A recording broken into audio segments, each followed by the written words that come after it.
देखो last year आपके exam में ये क्वेश्चन भी पूछा गया था और ये सीबीएसई द्वारा कईयों बार एग्जाम में आपके क्वेश्चन पूछा जा चुका है। आइए अब इसको हम समझते हैं। क्वेश्चन क्या पूछा है, हड़प्पा वह मोहनजोदड़ो कहाँ स्थित है? तो आप सभी को पता होगा भाई इसका आंसर। देखो मैं आपको समझा देता हूं, हड़प्पा और मोहनजोदड़ो जो है ये वर्तमान पाकिस्तान के अंदर स्थित हैं। और अगर मैं बात करूं हड़प्पा की तो ध्यान रखना, हड़प्पा जो है वो रावी नदी के तट पर स्थित है। हड़प्पा कहाँ स्थित है? रावी नदी के तट पर, ठीक है। और मोहनजोदड़ो जो है वो स्थित है कहां पर? यह है सिंधु नदी के तट पर। और हड़प्पा सभ्यता के अंदर जितने भी शहर हैं वो मेजरली शहर सिंधु नदी और उसकी सहायक नदियों के आसपास स्थित हैं।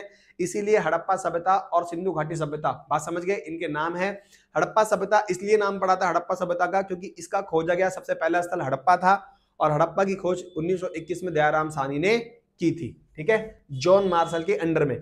अब यहां पर आपसे एक क्वेश्चन आपके एग्जाम में पूछ सकता है, वो ध्यान रखना, हड़प्पा सभ्यता जो है उसका सबसे उत्तरी शहर कौन सा था, सबसे पश्चिमी शहर कौन सा था, सबसे पूर्वी शहर कौन सा था और सबसे दक्षिणी शहर कौन सा था? चलिएगा समझते हैं। देखो हड़प्पा सभ्यता जो है उसका सबसे उत्तरी शहर जो था उसका नाम था मांडा। क्या नाम था उसका? मांडा, बात समझ गए।